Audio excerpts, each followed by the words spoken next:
हम्म। ये लेके जाना भैया, सर को दे देना। हाँ बेटा, क्वेश्चंस वगैरह करके लाए क्या आप लोग? कर ली जाए फिर डिस्कस थोड़े बहुत। ठीक है।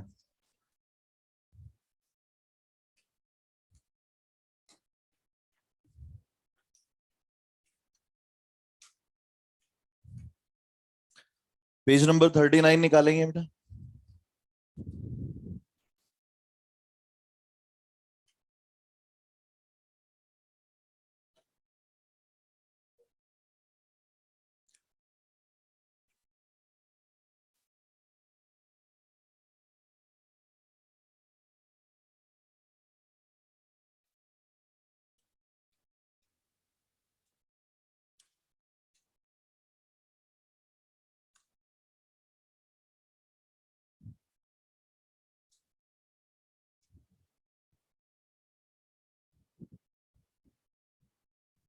आज जल्दी आ गया क्या मैं?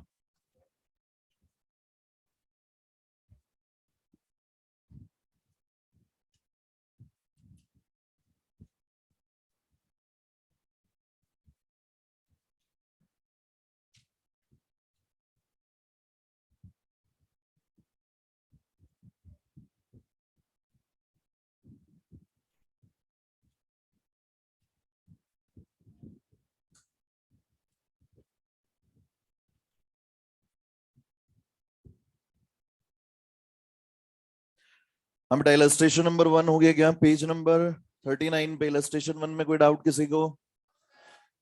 इलस्ट्रेशन नंबर 2 में? Very good. बिगिनर बॉक्स 1 में क्वेश्चन नंबर 1 डायरेक्ट क्वेश्चन है। क्वेश्चन नंबर 2, इस तरह के क्वेश्चंस भी अपन ने किए हुए हैं। हमें क्या दिया हुआ है? Rate of disappearance of A दिया है और हमें rate of disappearance of B पता करना है। और क्वेश्चन नंबर 3, फिर उसके बाद में इलस्ट्रेशन नंबर 3 पेज नंबर 43 हो गया क्या? कौन कौन सा एक्सपेरिमेंट लेना हमें कंपेयर करने के लिए? पहले एक्सपेरिमेंट नंबर 1 और 2 लेंगे। पेज नंबर 43 इलस्ट्रेशन नंबर 3 में एक्सपेरिमेंट नंबर 1 और 2 लेंगे। बी में कोई चेंज नहीं है। ए को डबल करने पर रेट ऑफ रिएक्शन पे कोई इफेक्ट आया क्या? इसका मतलब उसके करस्पॉन्डिंग पावर क्या रहेगी? 0। और उसके बाद ले लेंगे हम एक्सपेरिमेंट नंबर 2 और 3। ए में किसी तरह का कोई चेंज नहीं है। बी को डबल करने पर रेट ऑफ रिएक्शन 4 टाइम्स हो रही है, मतलब पावर क्या आ जाएगी? 2। ओके। इलस्ट्रेशन नंबर 4, इस तरह का क्वेश्चन भी हमने क्लास में कर लिया है। Illustration number 5 and illustration number 6, है ना? इस तरह का क्वेश्चन सेम किया था हमने क्लास में। N2O5 gives N2O4 plus half O2 वाला क्वेश्चन हमने किया था, है ना? बिल्कुल वैसे यहाँ पर भी पहले mm ऑफ Hg पर सेकंड में निकलेगा और हमने जो मेथड देखा है वो एटमॉस्फेयर से मोल पर लीटर में कन्वर्ट करने का देखा है। तो पहले mm ऑफ Hg को किस में कन्वर्ट किया जाएगा? एटमॉस्फेयर में, और उसके बाद उसको कन्वर्ट कर देंगे हम RT से डिवाइड करके फर्दर मोल पर लीटर पर सेकंड में। बिगिनर बॉक्स 2 में क्वेश्चन नंबर 1 हो गया। क्वेश्चन नंबर 2 पूछना है। क्वेश्चन नंबर 2 में for the reaction initial rate of reaction is given as R naught A naught raise to power 2 B naught raise to power 1. By what factor initial rate of reaction will increase if initial concentration of A is 1.5 times and B is tripled? तो A को 1.5 times कर दिया है। Rate law में क्या दिया हुआ है? R is equal to K A raise to power 2 और B रेज टू पावर 1। ऐसा ही दिया है क्या या उल्टा दिया है? ऐसा ही दिया। और इसको R1 बोला, R2 इज इक्वल टू के, इसको 1.5 टाइम्स कर दिया है और इसको ट्रिपल्ड कर दिया है, तो 3b रेज टू पावर 1। दोनों को डिवाइड कर देंगे, R2 डिवाइडेड बाय R1, और क्या मिलेगा? 1.5 का स्क्वायर मल्टीप्लाइड बाय 3। या फिर वैसे देख लें, ए को 1.5 टाइम्स किया तो एक्स्ट्रा कितना बाहर आएगा? 1.5 का स्क्वायर। और बी को ट्रिपल किया है तो कितना एक्स्ट्रा बाहर आएगा? 3। तो 1.5 का स्क्वायर इंटू 3 एक्स्ट्रा मिलेगा, that times will be the rate of reaction. Question number 3 हो गया है। Very good. एक्सरसाइज 1 पे आ जाएंगे। एक्सरसाइज 1 पे question number 1,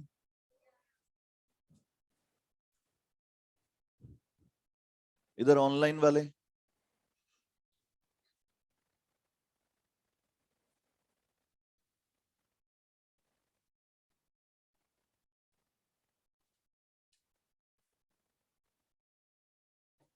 meaning of contact process. अरे कांटेक्ट प्रोसेस तो आप इनऑर्गेनिक में पढ़ते हैं ना बेटा। और क्या बनाते हैं उसके अंदर, सल्फर SO2 है ना, सल्फर डाइऑक्साइड, तो आगे काम आएगा है ना। और वो उसमें इनऑर्गेनिक से एक प्रोसेस का सिर्फ नाम लिया गया है यहाँ पर, तो उस पे में स्पेसिफिक नहीं होना है। हाँ, क्वेश्चन नंबर 1 हो गया क्या सबका? क्वेश्चन नंबर 2, 3, 4, 5, 6, 6, 6, बिल्कुल 6 करेंगे बेटा। ऐसे अपन ने 4 क्वेश्चंस किए हैं क्लास में, फिर भी हम लोग 6 करेंगे यहाँ पे। 2SO2 plus O2 gives 2SO3 है ना। अब सबका आंसर यही आ रहा होगा कि 1.6 इंटू 10⁻³ किलोग्राम पर लीटर पर मिनट। क्यों आंसर नहीं आ रहा है? अगेन वही बात है, डायरेक्टली हम मोल की टर्म्स में यूज में ले सकते हैं, मास की टर्म्स में यूज में नहीं ले सकते। और आपको SO2 के लिए पूछा गया है और SO3 के लिए दिया गया है, तो आपको एक डायरेक्ट मेथड बताया गया था इन टर्म्स ऑफ मास।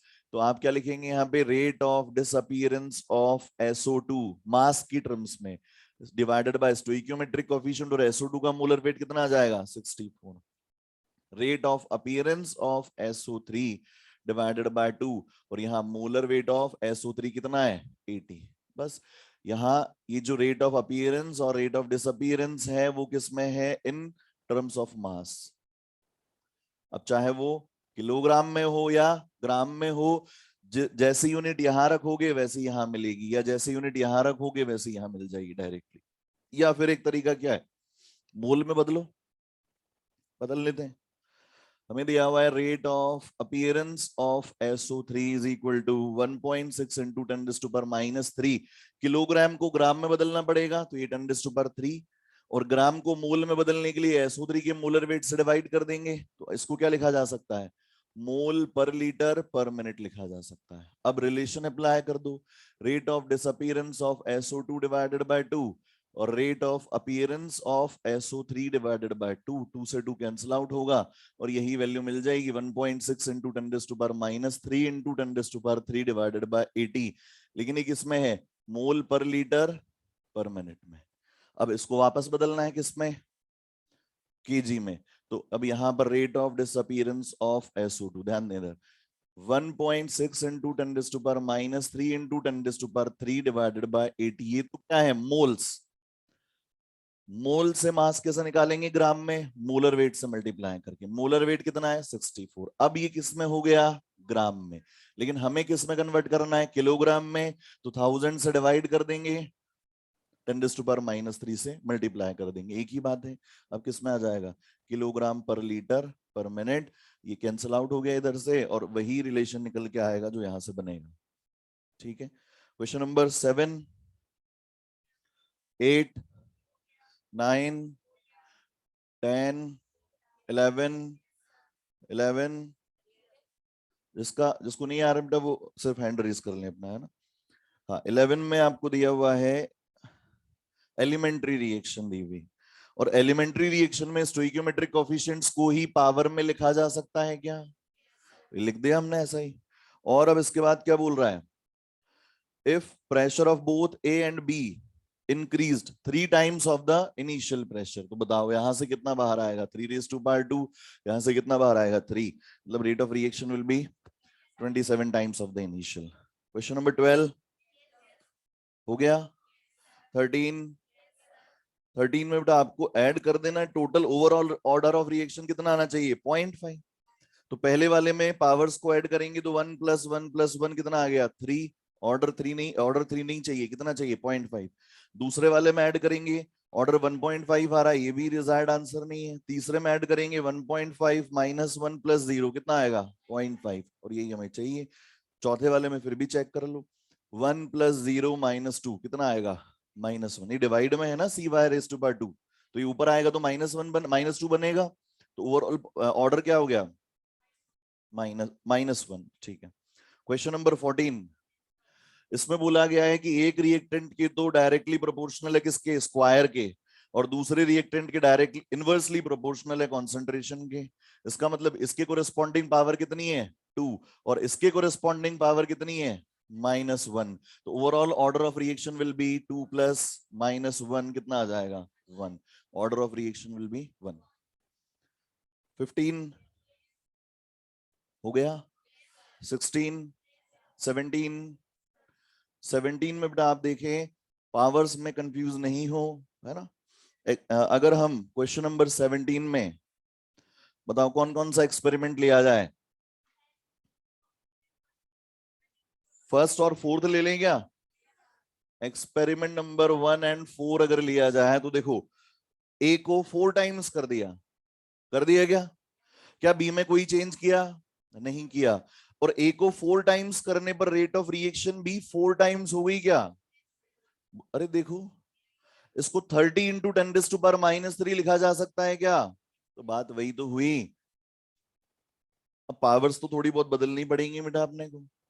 ये 30 इंटू 10⁻³ लिख सकते हैं। बताओ ये 4 टाइम्स है कि नहीं है 7.5 इंटू 4 करेंगे कितना आएगा? 30 आएगा। तो आपने क्या किया, कॉन्सेंट्रेशन को क्या कर दिया है? 4 टाइम्स। तो रेट ऑफ रिएक्शन भी कितनी हो गई है? 4 टाइम्स। पावर कितनी ली जाए? 1। तो आप कह देंगे कि ए के रेस्पेक्ट में पावर कितनी आ गई है? 1। अरे बोलो भाई समझ में आया क्या? उसके बाद कौन सा लें बताओ? सेकंड और थर्ड ले लें। सेकंड और थर्ड लेने पे क्या होगा, किसमें चेंज नहीं किया गया है? ए में चेंज नहीं किया गया है, लेकिन बी को डबल कर दिया गया। अच्छा सेकंड में रेट ऑफ रिएक्शन कितनी थी? 9.0 इंटू 10⁻²। और थर्ड में रेट ऑफ रिएक्शन क्या आ गई है? 36 इंटू 10⁻²। लिख देंगे इसको। बताओ कितने टाइम्स है? कॉन्सेंट्रेशन को कितना किया? Double. Rate of reaction became 4 times. Power कितनी आ जाएगी? और अदरवाइज वो दूसरा मेथड तो है ही इक्वेशंस बना के डिवाइड करने का। बोलो भाई डाउट किसी को? तो फिर बी के रेस्पेक्ट में पावर क्या आ गई है? 2। ठीक है। और क्वेश्चन नंबर 18 हो गया, 19, 20, 20 में इक्वेशंस बन के डिवाइड होंगे बेटा।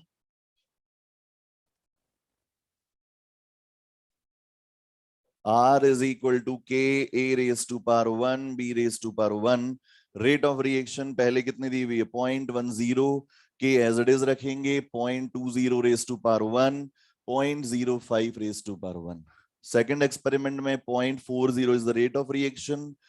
के एज इट इज रहेगा, एक्स कॉन्सेंट्रेशन ले ली गई है और बी की कॉन्सेंट्रेशन कितनी ली गई है? 0.05।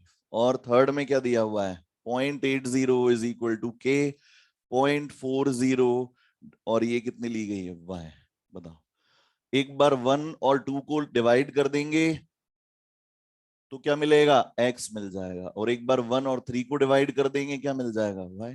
पावर्स तो आपको ऑलरेडी दे रखी है ना, a की पावर 1 और b की पावर भी 1 दी हुई है। कर सकते हैं। 21, 22, 23, 24, 24। हाँ हाँ 24। For an elementary reaction 2x plus y gives z plus w molecularities। अभी देखेंगे मतलब मॉलिक्युलरिटी अपन ने पढ़ी नहीं है तो ऑब्वियसली ये डाउट होना चाहिए हमारा। 25, 26, 27, 28, 29, 30। काफी है आज के लिए। फिर कर लेंगे सेकंड थर्ड। आगे भी दिए थे क्या? आगे सेकंड और थर्ड एक्सरसाइज में दिए थे, है ना? ये कहाँ दिए थे ये करने के लिए? कोई बात नहीं, अभी सूडो ऑर्डर रिएक्शंस और मैकेनिज्म पे हमने क्वेश्चंस क्लास में किए नहीं है, तो एक बार भी आज पढ़ते हैं, उसके बाद असाइनमेंट में दे देंगे। चलो आगे बात करते हैं। क्वेश्चन नंबर 3 का बेटा 2 और 3 आगे डिस्कस करेंगे हम लोग, है ना।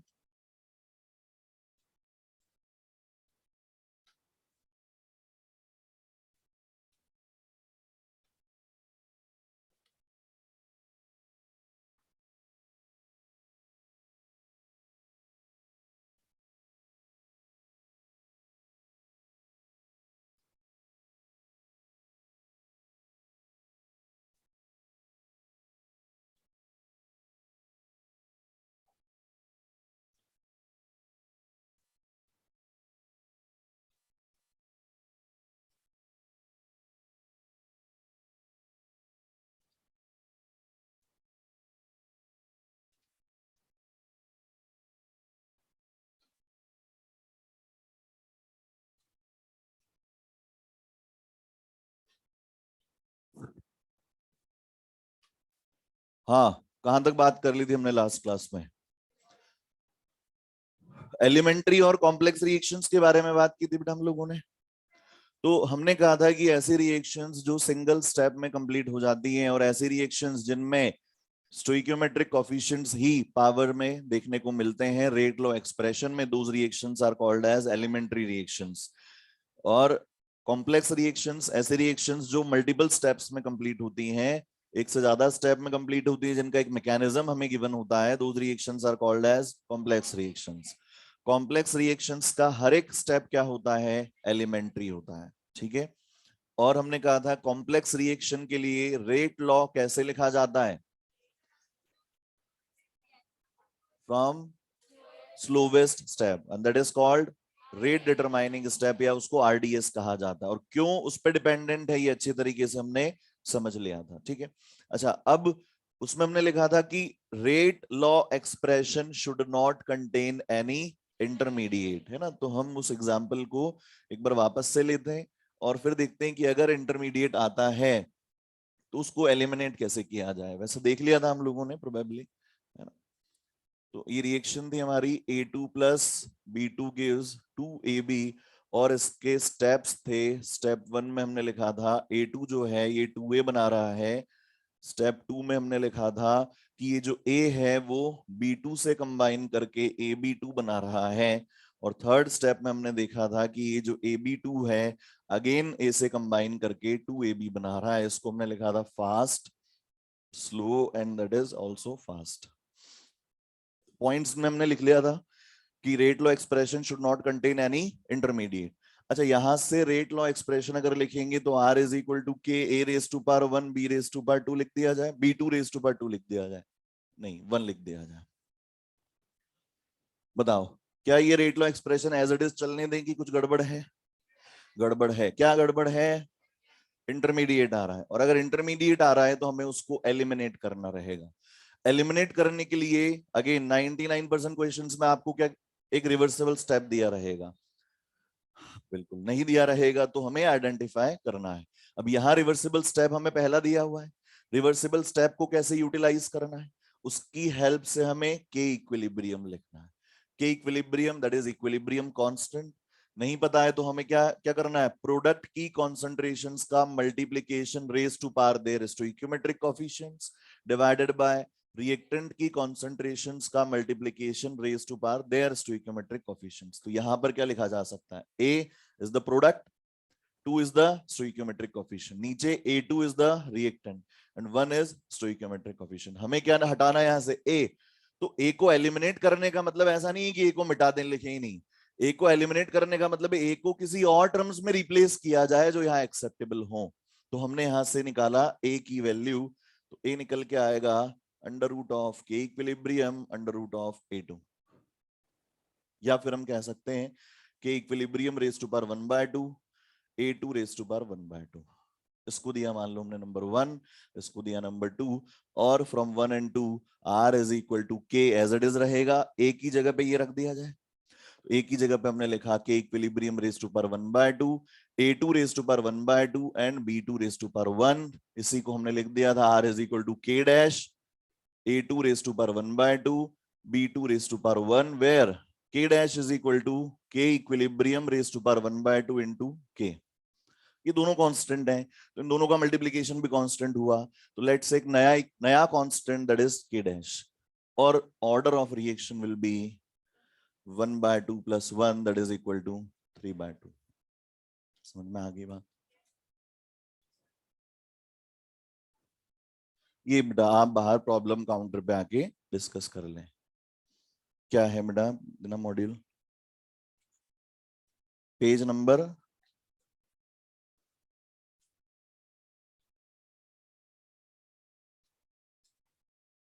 हाँ, और उसमें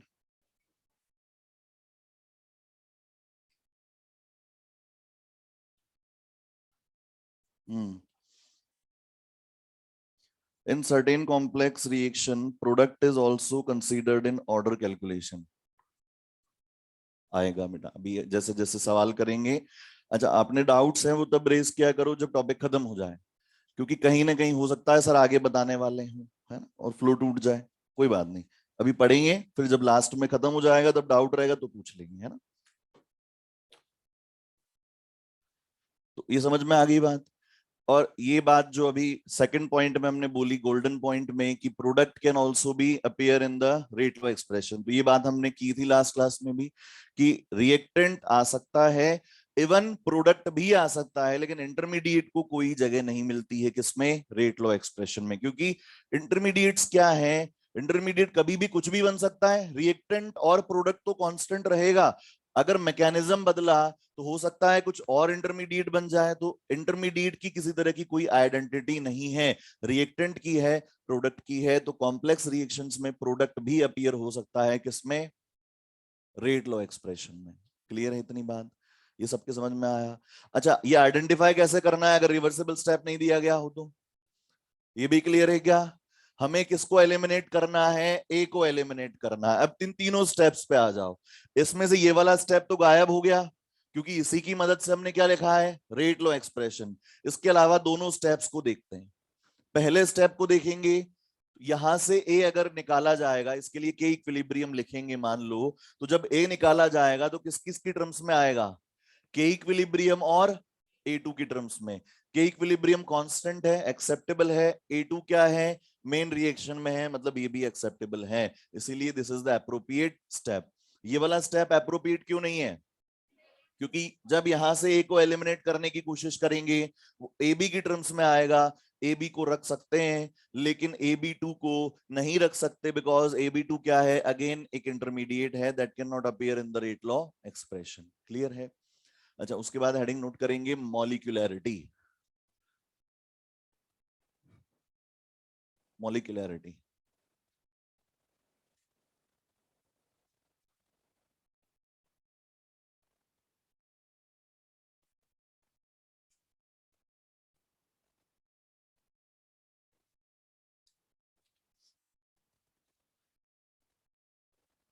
अच्छा, इसके बारे में बेटा, मॉलिक्यूलरिटी के बारे में कुछ आइडिया हम ऑलरेडी पहले ले चुके हैं थोड़ा सा, कि किसी भी केमिकल रिएक्शन में प्रोडक्ट बनने के लिए दो कंडीशंस का सेटिस्फाई होना जरूरी है।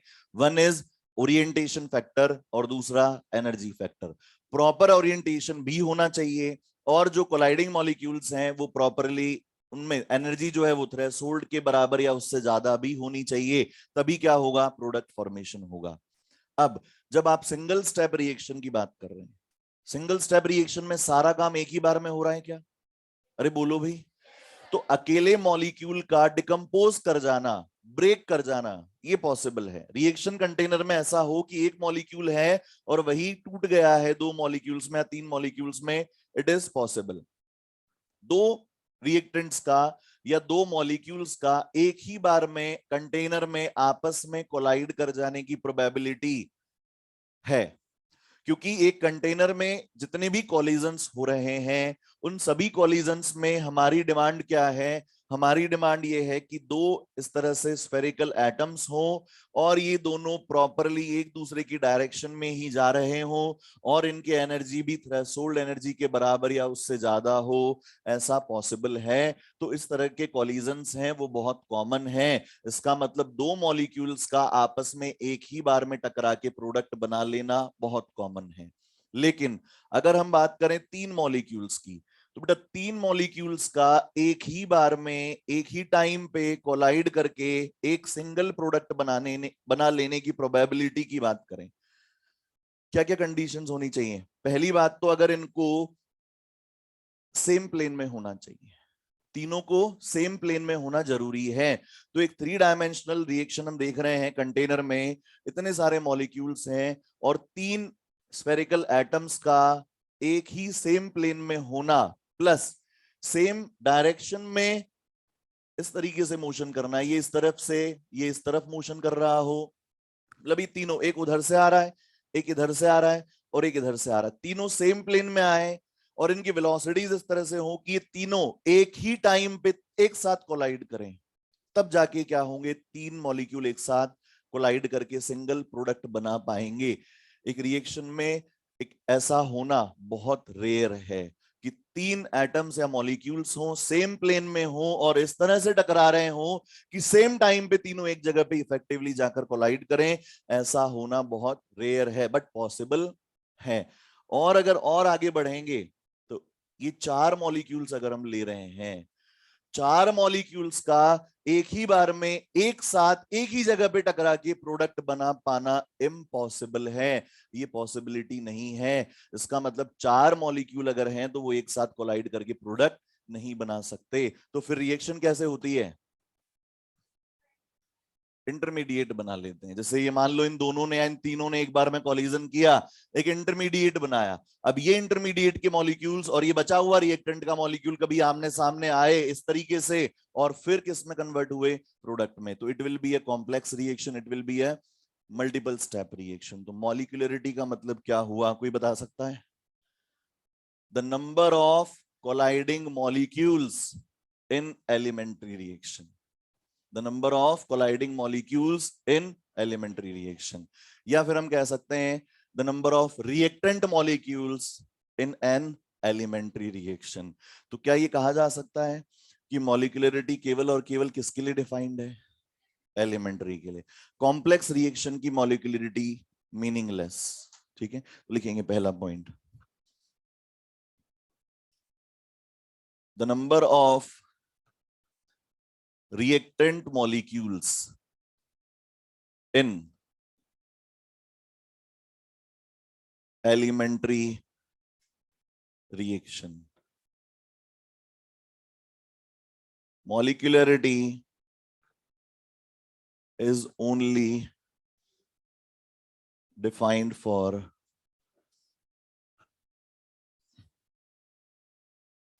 elementary reactions and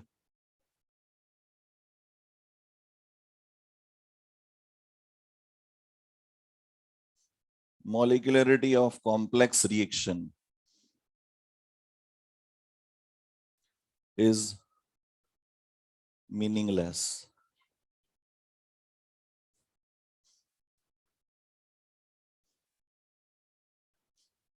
अच्छा, जीरो ऑर्डर रिएक्शंस कभी एलिमेंट्री हो सकती है क्या?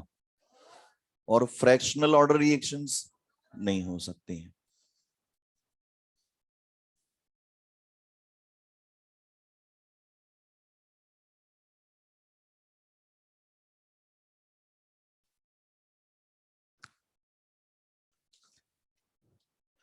मॉलिक्यूलरिटी की वैल्यूज क्या क्या हो सकती है?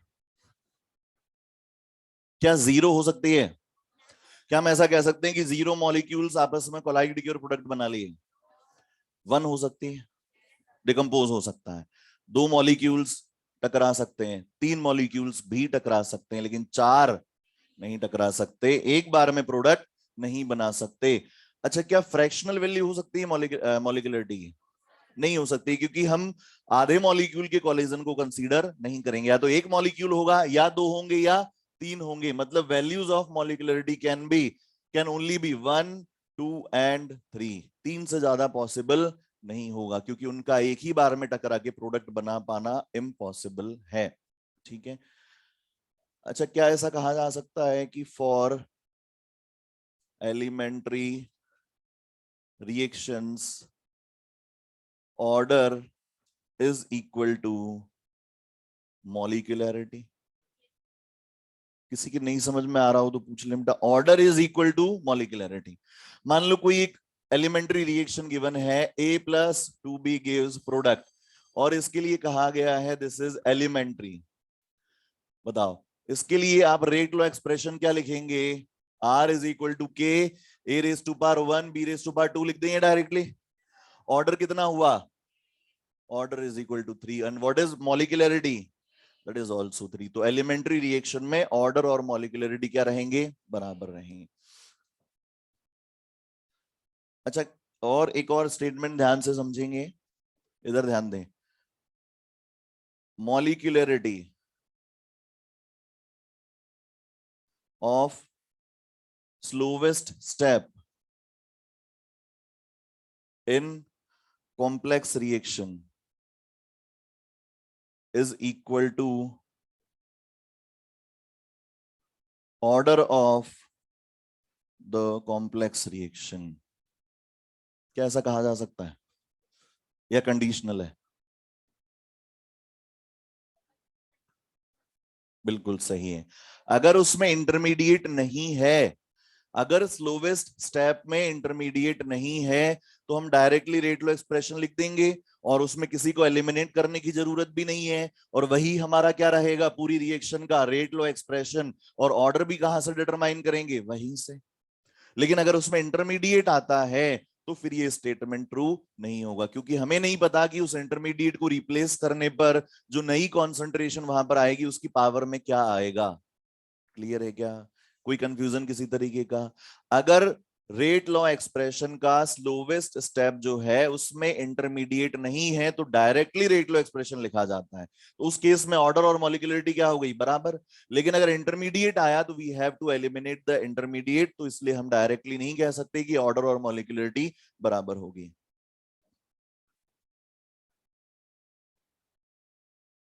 उस रिएक्शन की मॉलिक्यूलरिटी तो वही रहेगी लेकिन ऑर्डर डिफरेंट आ जाएगा।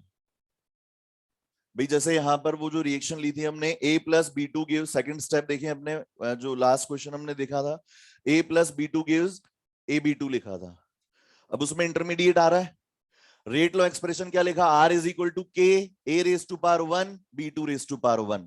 तो उस रिएक्शन में मॉलिक्यूलरिटी कितनी आ रही है, 2।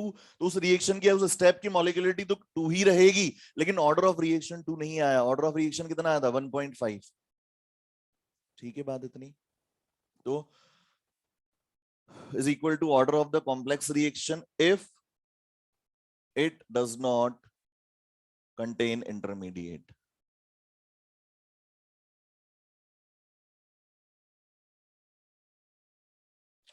तो यहां तक के सारे पॉइंट्स क्लियर है सबको?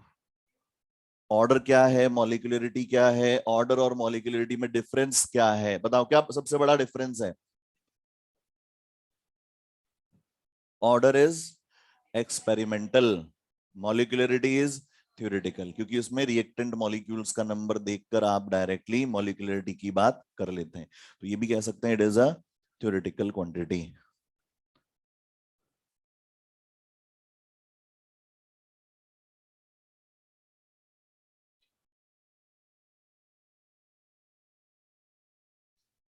और क्या डिफरेंस हुआ?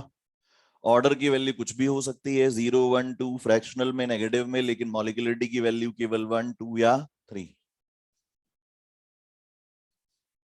ऑर्डर दोनों रिएक्शंस के लिए डिफाइंड है, एलिमेंट्री के लिए भी और कॉम्प्लेक्स रिएक्शंस के लिए भी, लेकिन मॉलिक्यूलरिटी केवल किसके लिए डिफाइंड है, एलिमेंट्री रिएक्शंस के लिए।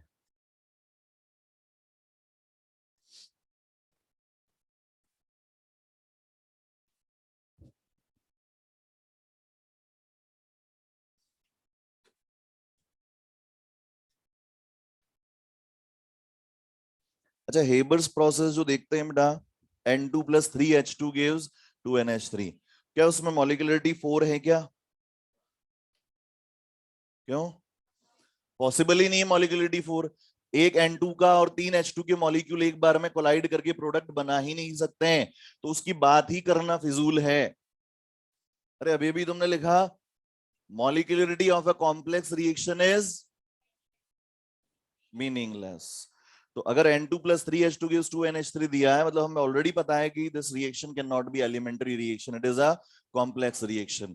और इसकी मॉलिक्यूलरिटी, ओवरऑल मॉलिक्यूलरिटी की बात नहीं कर सकते। इसके मैकेनिज्म में जो स्टेप्स हैं उनके सभी के मॉलिक्यूलरिटी की बात की जा सकती है, क्योंकि वो सारे स्टेप्स क्या होते हैं, एलिमेंट्री। क्वेश्चंस करें अब, है ना? और प्रोडक्ट किस में आएगा वो भी पता लग जाएगा। आपको रिएक्शन दी हुई है 2NO2 plus F2 gives 2NO2F। This is the main reaction, और इसका मैकेनिज्म है कि जो NO2 है वो पहले F2 से कंबाइन करके बनाता है, NO2F बनाता है और एक F अलग हो जाता है। फिर ये एक और NO2 है वो F से कंबाइन करता है और दूसरा NO2F बना लेता है। This is slow step and this is fast step.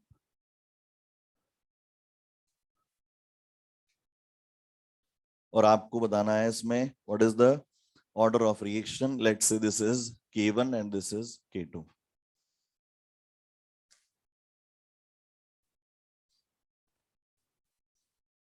अरे आंसर आ जाना चाहिए था अब तक तो, ये तो बिल्कुल एकदम क्या बोले, एकदम बिल्कुल हलवे की तरह सीधा क्वेश्चन है बेटा। क्या कोई इंटरमीडिएट अपीयर हो रहा है?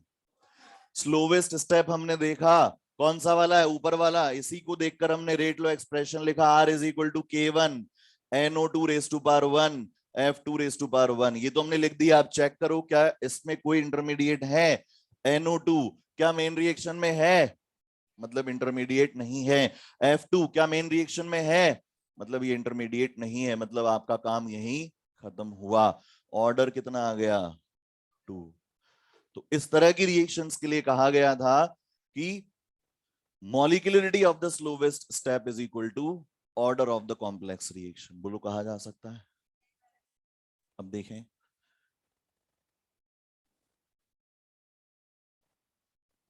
गोल्डन पॉइंट 2 यहां पे दिखेगा। इसका मैकेनिज्म, स्टेप 1 O3 से मान लो इसको कहा गया K1, इसको कहा गया K2, और ये बना रहा है O2 plus O। This is fast step. और स्टेप 2 हमने लिया और इसमें हमने देखा O3 प्लस O, और इसको हमने लिख दिया K3, और ये बनाएगा 2O2 स्लो। और आपको बताना है what is the rate law और what is the order of the reaction.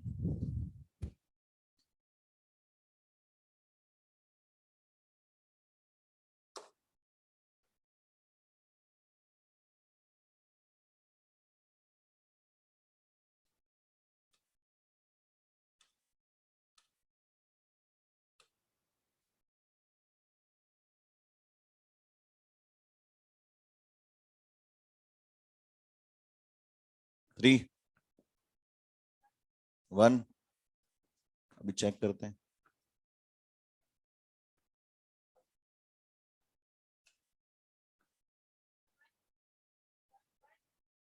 लड़ मत पड़ना तुम आपस में 1 और 3 वाले।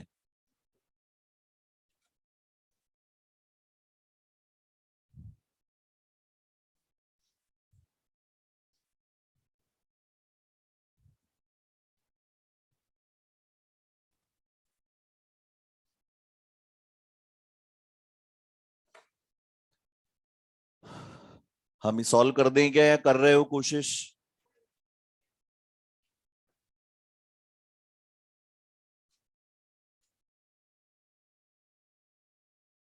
देखें, स्लो स्टेप कौन सा है बेटा? सेकंड स्टेप है। वहां से हमने क्या लिखा? R is equal to K3 O3 raise to power 1 and O raise to power 1। Main reaction को देखो और इससे कंपेयर करो। क्या O3 इंटरमीडिएट है? नहीं है। क्या O इंटरमीडिएट है, क्योंकि मेन रिएक्शन में नहीं है। O को एलिमिनेट करना है। O को एलिमिनेट करने के लिए आपको दो ही तो स्टेप हैं। एक स्टेप से हमने रेट लॉ एक्सप्रेशन लिख दिया, तो फिर बचा कौन सा? ऊपर वाला स्टेप। वहां से O को एलिमिनेट करेंगे। उसके लिए क्या लिखें? K equilibrium. K इक्विलिब्रियम क्या होता है? Forward rate constant upon backward rate constant. ऐसा भी लिख सकते हैं। किसी को नहीं आया है तो भी कोई दिक्कत नहीं है, यहां से समझ लें। K1 divided by K2 is equal to, बताओ क्या लिख दें? प्रोडक्ट की कॉन्सेंट्रेशंस के multiplication raise to power stoichiometric coefficients divided by reactant की concentrations raise to power their stoichiometric coefficient. अब हमें क्या बताना है? O को एलिमिनेट करना है। O निकालो यहां से, किसके इक्वल आ जाएगा? K1 divided by K2 into O3 divided by O2। इसको दिया नंबर 2, दिस इज नंबर 1। बताओ फ्रॉम 1 एंड 2 क्या लिखा जा सकता है? R अपनी जगह पे एज इट इज रहेगा, K3 अपनी जगह पे है, O3 भी अपनी जगह पे, लेकिन O की जगह पे क्या लिखा जा सकता है? K1 divided by K2 into O3 divided by O2। अच्छा, K3 into K1 upon K2 वो क्या लिख दिया जाए? K dash. तो हमने लिख दिया K डैश। उसके अलावा O3 का स्क्वायर हो गया क्या? और O2 रेस टू पावर क्या हो गया है -1, और यहाँ पता है K डैश क्या है, K3 into K1 divided by K2। Order कितना आ गया 2 - 1 that is equal to 1। So it is first order reaction, और इसके रेट लॉ एक्सप्रेशन में रिएक्टेंट भी आ रहा है और प्रोडक्ट भी आ रहा है। ठीक है ना।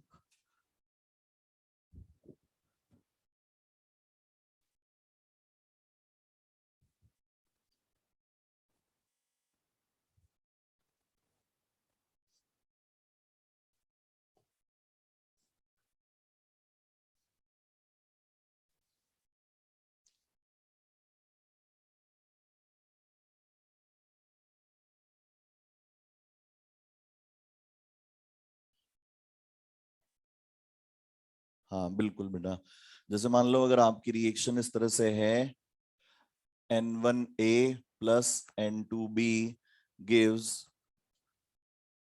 इधर लिख देते हैं, N1A plus N2B gives M1C plus M2D, इस तरह से कोई रिएक्शन है, और फॉरवर्ड के लिए रेट कांस्टेंट K1 है, बैकवर्ड के लिए रेट कांस्टेंट K2 है, तो जब आप इसके लिए K इक्विलिब्रियम लिखेंगे तो C raise to power M1 D raise to power M2 divided by A raise to power N1 B raise to power N2, and this can also be written as K1 divided by K2। ठीक है ना। Reaction between CH Cl3 and Cl2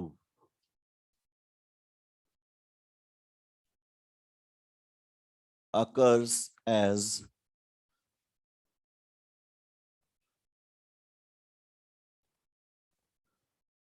आपको 3 step दिए हुए हैं यहाँ पे।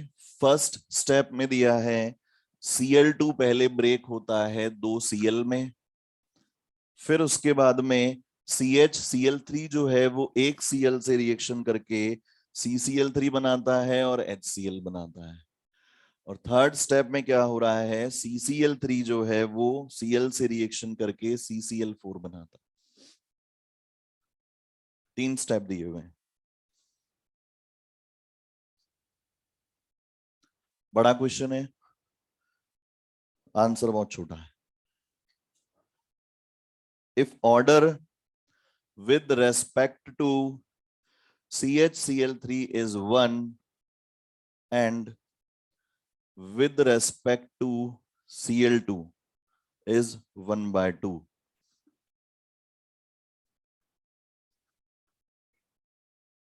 ये भी दिया है, और 4 ऑप्शंस दिए हुए हैं आपको। Step 1 is rate determining step, step 2 is rate determining step, third आपको दिया हुआ है स्टेप 3 मस्ट बी रिवर्सिबल, और फोर्थ ऑप्शन दिया हुआ है स्टेप 1 मस्ट बी रिवर्सिबल। आपको आंसर करना है।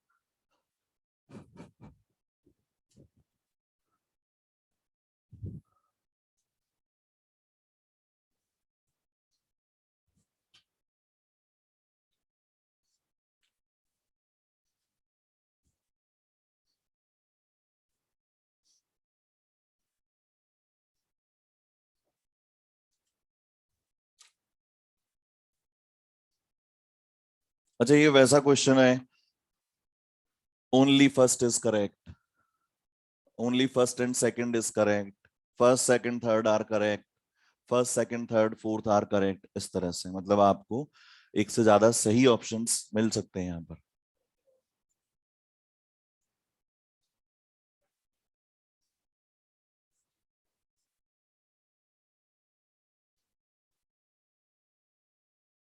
अच्छा, CHCl3 की पावर 1 क्या क्या बता देती है?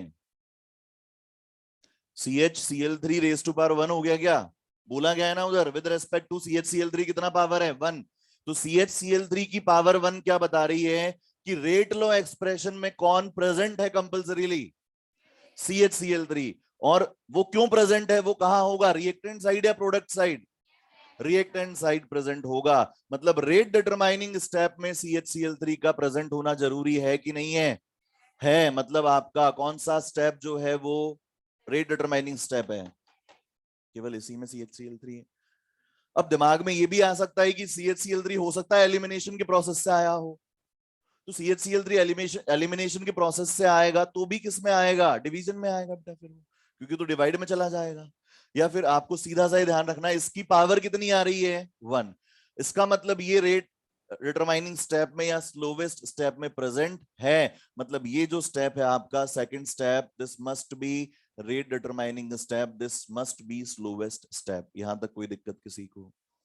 और जब ये रेट डिटरमाइनिंग स्टेप है तो यहां से रेट लॉ एक्सप्रेशन क्या निकल के आ रहा है, R इज इक्वल टू के CHCl3 और साथ में Cl की पावर 1। लेकिन क्या बोला गया है, Cl2 के रेस्पेक्ट में पावर कितनी है, हाफ। अच्छा यहां से Cl को एलिमिनेट करना है, Cl को एलिमिनेट करने के लिए कौन सा स्टेप काम में लिया जाए, ऑब्वियसली फर्स्ट, क्योंकि यहां से Cl को हटाएंगे किसकी टर्म्स में आएगा, Cl2 की टर्म्स में और K इक्विलिब्रियम की टर्म्स में, और Cl2 is one of the reactant, it is acceptable. तो फिर कौन कौन सा सही है, सेकंड एंड फोर्थ।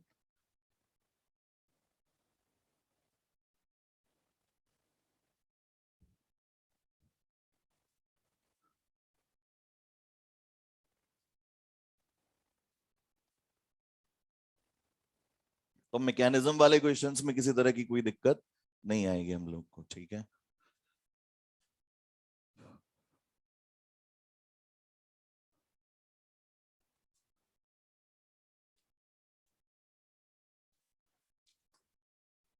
उसके बाद में लिखे बेटा सूडो ऑर्डर रिएक्शंस।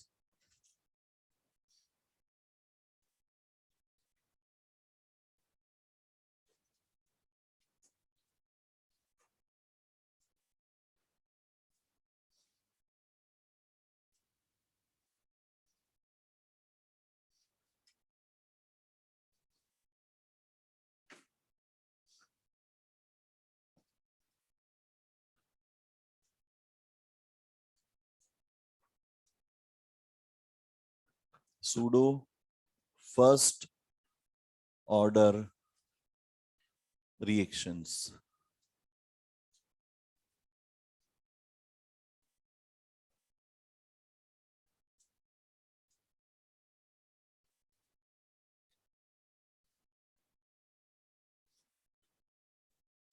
देखिए बेटा अभी लिखेंगे बाद में, पहले समझ लेते हैं।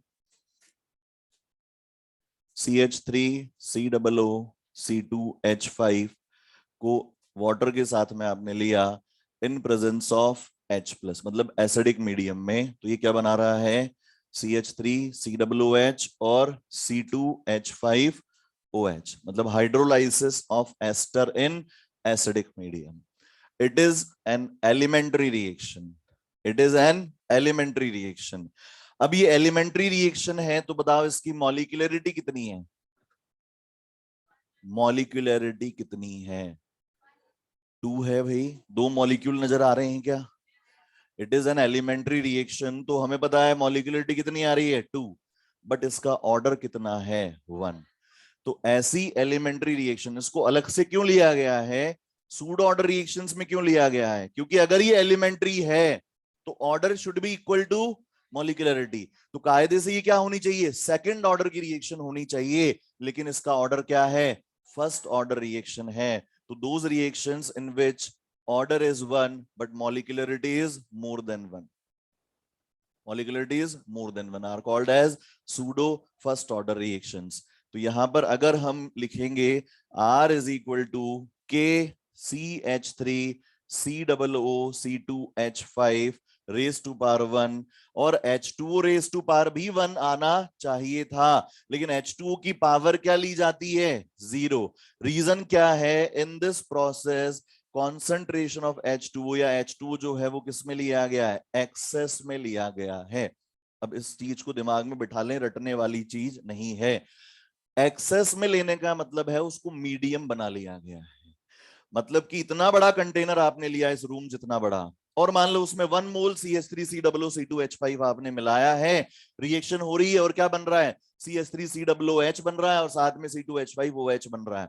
तो इस ड्यूरेशन में इसका तो 1 मोल ही था, कंज्यूम होगा, कॉन्सेंट्रेशन में चेंजेस आएंगे टाइम के साथ, लेकिन H2O को क्या लिया गया है, एक्सेस में, तो उसका कंज्यूम होने वाला अमाउंट है वो रिलेटिवली क्या है, बहुत कम है, तो उसकी कॉन्सेंट्रेशन में रिएक्शन के ड्यूरेशन के दौरान हम कह सकते हैं किसी तरह का कोई चेंज नहीं आएगा। तो अगर किसी रिएक्टेंट की कॉन्सेंट्रेशन चेंज ही नहीं हो रही है तो क्या उसकी वजह से रेट ऑफ रिएक्शन पे कोई फर्क पड़ने वाला है, नहीं है। तो जब भी किसी रिएक्टेंट को एक्सेस में लिया जाएगा उसकी कॉन्सेंट्रेशन में रिएक्शन की ड्यूरेशन में कोई चेंज नहीं आएगा, उसकी वजह से रेट ऑफ रिएक्शन पे कोई इंपैक्ट नहीं पड़ेगा। अगर ये डबल होता तो रेट डबल होती, अगर ये हाफ होता तो रेट हाफ हो जाती, लेकिन ये चेंज ही नहीं हो रहा है, पूरी रिएक्शन में क्या है, कांस्टेंट है, तो इसलिए इसकी पावर क्या एज्यूम कर ली जाती है, 0, और इसीलिए order of reaction will be 1। तो दिखने में सेकंड ऑर्डर की लग रही है लेकिन एक्चुअल में it is first order reaction. तो हम ये कह सकते हैं H2 is in excess, no change in concentration, तो फिर पावर क्या आ जाएगी, concentration of H2 raise to power क्या ले लिया जाएगा, 0। तो आप इसे क्या कह सकते हैं, अभी लिखना नहीं है, क्या बोलेंगे इसको, सूडो फर्स्ट ऑर्डर रिएक्शन, और इसी को क्या बोला जा सकता है, इट इज बायोमोलिक्यूलर। मॉलिक्यूलरिटी कितनी है, 2, तो इसलिए bimolecular pseudo first order reaction. तो ये किसका एग्जांपल हुआ, hydrolysis of ester in acidic medium. ठीक है, और क्या आता है, इन्वर्जन ऑफ केन शुगर, है ना, उसमें भी वाटर किस में रहता है, एक्सेस में, तो वो भी एक एलिमेंट्री रिएक्शन है। मॉलिक्यूलरिटी कितनी आती है, 2, बट ऑर्डर कितना आता है, 1। तो इसमें लिखो डेफिनेशन में सूडो फर्स्ट ऑर्डर रिएक्शंस के बाद में लिखो those elementary reactions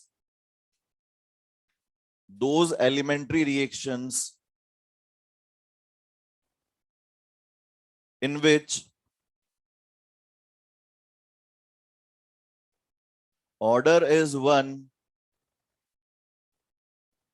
but molecularity is more than 1, those elementary reactions in which order is 1 but molecularity is more than 1,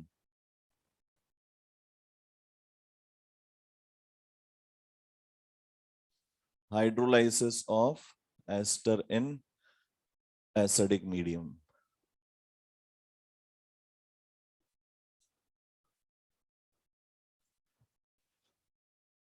तो बेटा यहां ये बताओ, क्या एक नया कांस्टेंट लिया जा सकता है क्या, बोलो, के डैश ले लें, के डैश किसके इक्वल होगा, के भी कांस्टेंट है और कॉन्सेंट्रेशन ऑफ H2O भी कांस्टेंट है, तो this can be written as R is equal to K dash CH3COO C2H5। और इसके एग्जांपल में और आ जाएगा, that is inversion of cane sugar.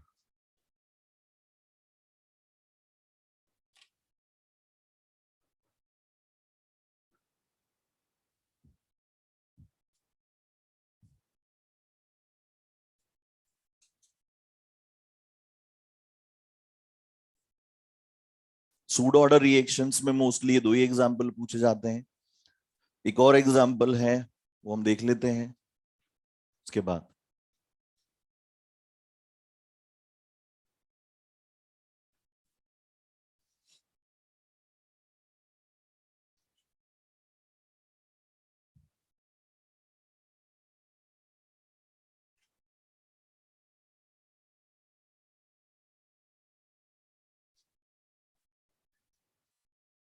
नहीं, ट्राइमोलिकुलर भी हो सकते हैं।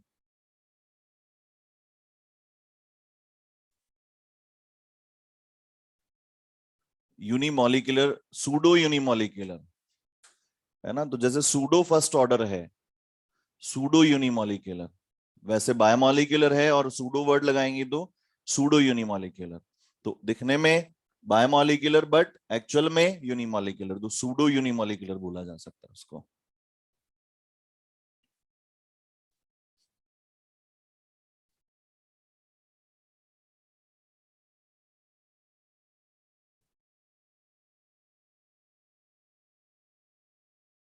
मिटा दें क्या?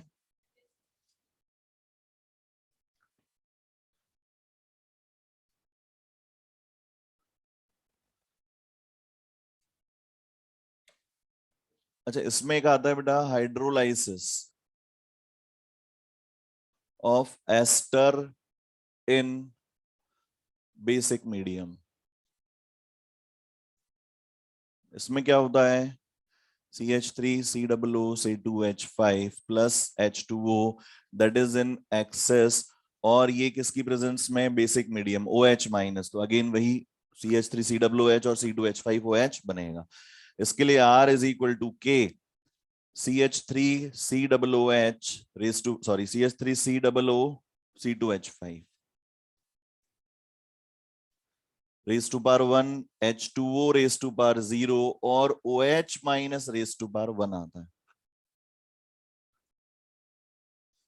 मतलब वहां H प्लस की कॉन्सेंट्रेशन बदलने पर, एसिडिक मीडियम में H प्लस की कॉन्सेंट्रेशन बदलने पर रेट ऑफ रिएक्शन पे कोई फर्क नहीं पड़ता है, लेकिन बेसिक मीडियम में OH माइनस की कॉन्सेंट्रेशन बदलने से रेट ऑफ रिएक्शन पे इफेक्ट पड़ता है। और कितना फर्क पड़ता है? डबल करने पर डबल इफेक्ट आ रहा होगा, इसलिए पावर क्या ली हुई है? 1।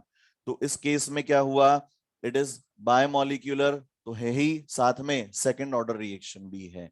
तो एसिडिक मीडियम में सूडो फर्स्ट ऑर्डर रिएक्शन, और यहां कौन सी रिएक्शन हो गई है? Second order reaction. किसमें? बेसिक मीडियम में। तो इसका रेट लॉ एक्सप्रेशन इस तरह से लिखा जाता है, ये याद रखना है, इसमें ज्यादा डिटेल में नहीं जाना है। बेसिक मीडियम में OH माइनस भी इंक्लूड होगा, एसिडिक मीडियम में H प्लस इंक्लूड नहीं होता है।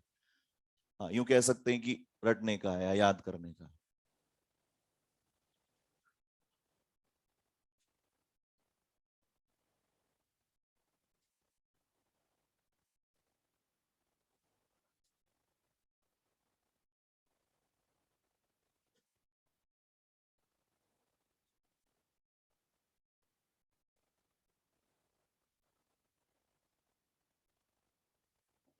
और ये लिख लेंगे, अगर कोई रिएक्टेंट को एक्सेस में लिया गया है तो उसके कोरेस्पॉन्डिंग पावर क्या ले ली जाती है? 0।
चलो आगे बात करें बेटा, है ना।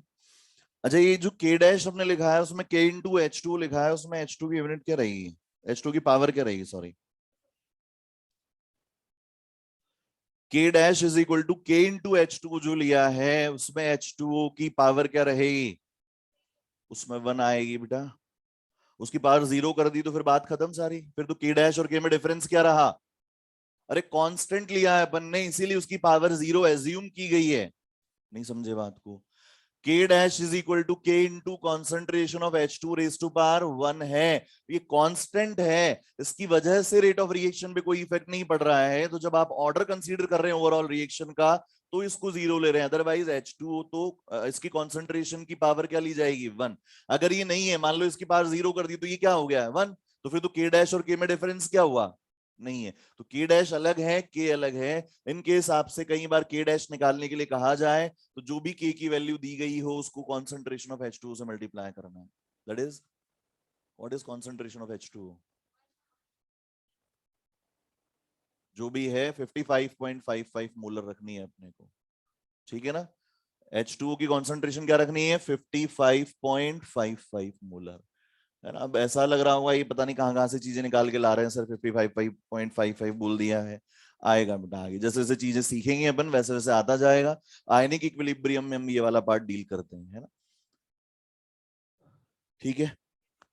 चलो इतना ध्यान रखना कि इसमें पावर कितनी आती है, 1।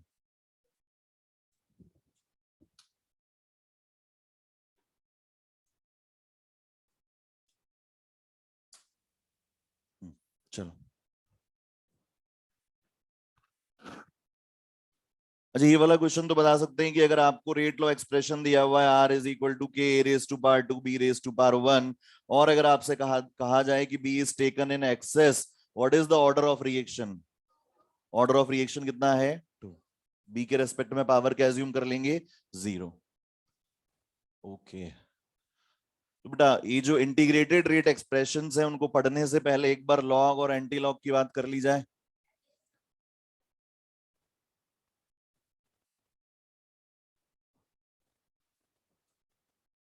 काफी मुश्किल रहेगा मैथमेटिक्स पढ़ाना तुम लोगों को, वैसे आता होगा सबको, है ना? कुछ तो बोलो भाई, आता जाता है कि नहीं आता है? और लॉग की वैल्यूज आप लोगों ने याद कर ही ली है, पता कर लेते हैं भाई।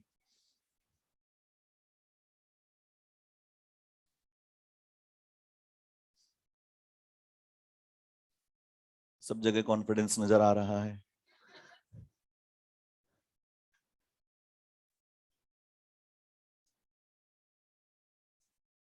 बेटा देखो, लॉगरिथम क्या होता है, किसी भी वैल्यू का लॉग लेने का मतलब है उस वैल्यू को श्रिंक कर लेना, उस वैल्यू को छोटा बना देना।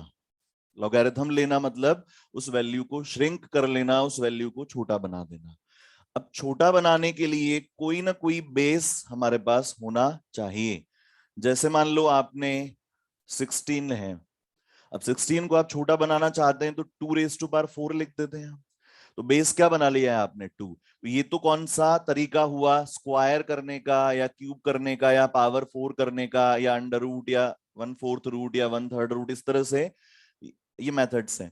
वैसे ही लोगैरिथम भी एक मेथड है। इसमें आप क्या करते हैं, किसी बड़ी वैल्यू को यूजफुल बनाने के लिए, कैलकुलेशन पर्पस में काम में लेने के लिए श्रिंक कर लेते हैं, छोटी कर लेते हैं। और एंटी लॉग लेने का मतलब है उस वैल्यू को वापस से एक्सपेंड कर देना, छोटी वैल्यू को बड़ी वैल्यू में कन्वर्ट कर देना। और इसमें दो तरह के लॉगरिथम हम देखेंगे। लॉग, मान लो आपने लिया है x is equal to y, है ना? अब ये क्या किया जा रहा है, x का लॉगरिथम लिया जा रहा है और इसके लिए हमें कोई ना कोई बेस की जरूरत है। तो हम जनरली जो बेस रखते हैं वो कितना रखते हैं, 10। तो 10 को बेस रखते हुए x का लॉग हमने लिया तो हमें कितना मिला, y। अब ये तो आपने x का लॉग लिया तो क्या मिल गया, y। अब वापस से y का एंटी लॉग ले लेंगे तो क्या मिल जाना चाहिए, x। तो आपको वैसे विजुलाइज करना है कि जब ये प्रोसेस उल्टा होता है तो ये 10 जाता है उधर और y को कंधे पे उठा लेता है, और ऐसा होने पे ये लॉग नाराज हो जाता है। तो मतलब क्या बोल सकते हैं, x is equal to 10 raise to power y। तो this is what, this is antilog of y। ये क्या है, y का एंटी लॉग है। देखो ध्यान से देखिए, यहां x का लॉग लिया तो क्या आया, y। तो फिर y का एंटी लॉग लेंगे तो क्या आना चाहिए, x। तो ये क्या है, एंटी लॉग ऑफ y, और इसको क्या बोलेंगे, it is log of x। समझ में आ रही है क्या?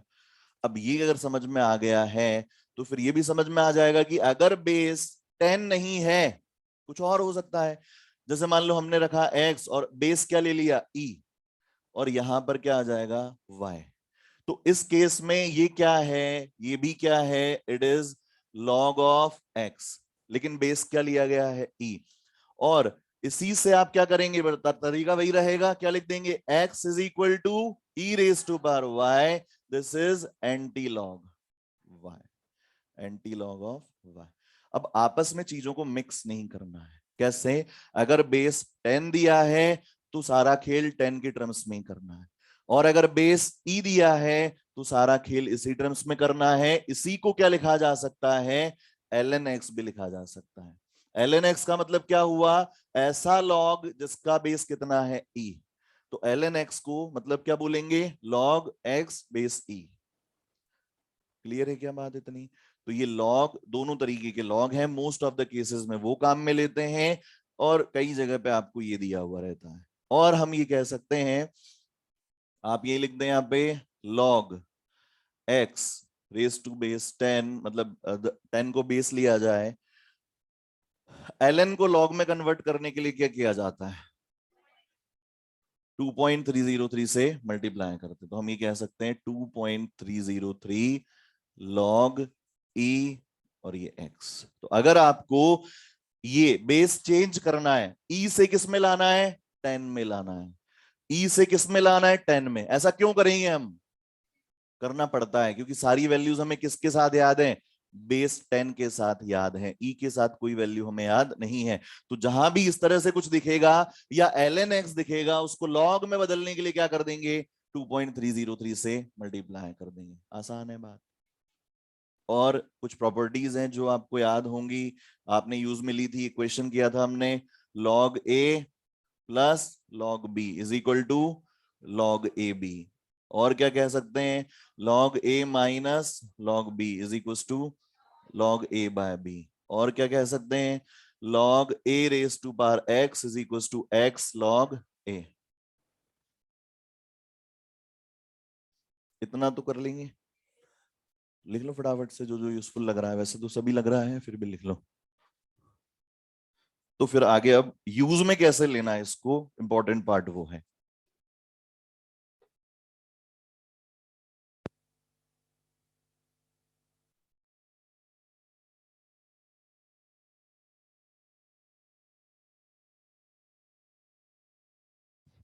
अच्छा, टेस्ट कब है तुम लोग का? 12 को है।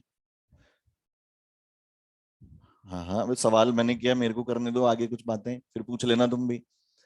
हाँ, तो नोटिस बोर्ड पे मिल गया हो तुम लोग को, है ना? सिलेबस तो उसमें लिख ही रहा है, केमिकल काइनेटिक्स। जहां तक हो जाएगा वहां तक कर लेंगे टेस्ट में, और कुछ मॉडिफिकेशन होगा तो कल बता देंगे टेस्ट में सिलेबस कितना रहेगा। और तुमको नोटिस मिल ही जाता होगा वैसे, लग जाता है ना बाहर नोटिस बोर्ड पे, और ऑनलाइन वालों को मिल जाता है उस पे।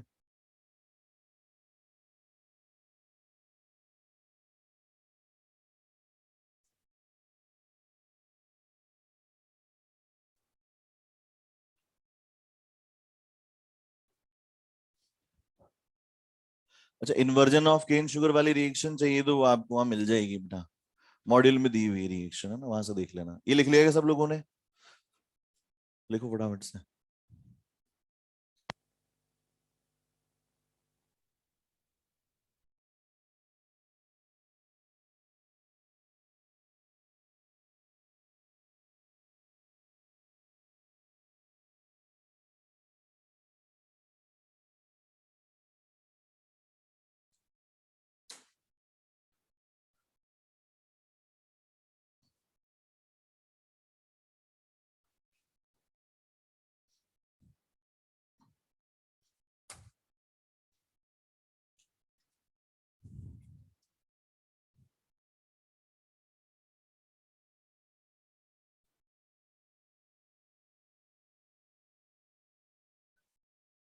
बहुत बढ़िया। Log 3.48, log 4.60, log 5.70, log 6.78, log 7.84, और लॉग 8.90, लॉग 9.96 एंड लॉग 10। बहुत बढ़िया बेटा। अच्छा, लॉग 100 है, फ्लो फ्लो में चलने तो 10 है।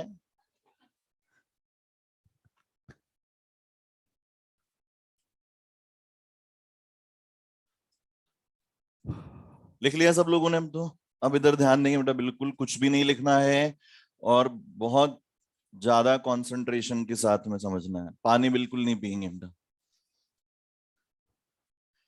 कंसंट्रेशन कम हो जाती है ना बेटा डाइल्यूशन से। देखेंगे इधर, आपको कैलकुलेट करनी है, पहले इजी वैल्यूज निकालते हैं ना, फ्लो बनेगा फिर धीरे धीरे।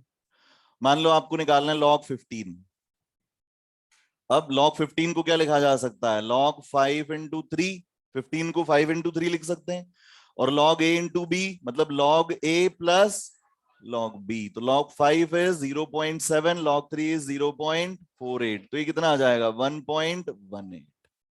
ऐसा ही कुछ आएगा क्या? ये बहुत आसान तरीके से हमने log निकाल लिया। और अच्छा, एक और चीज, log 1 कितना होता है? 0, और log 2 कितना है?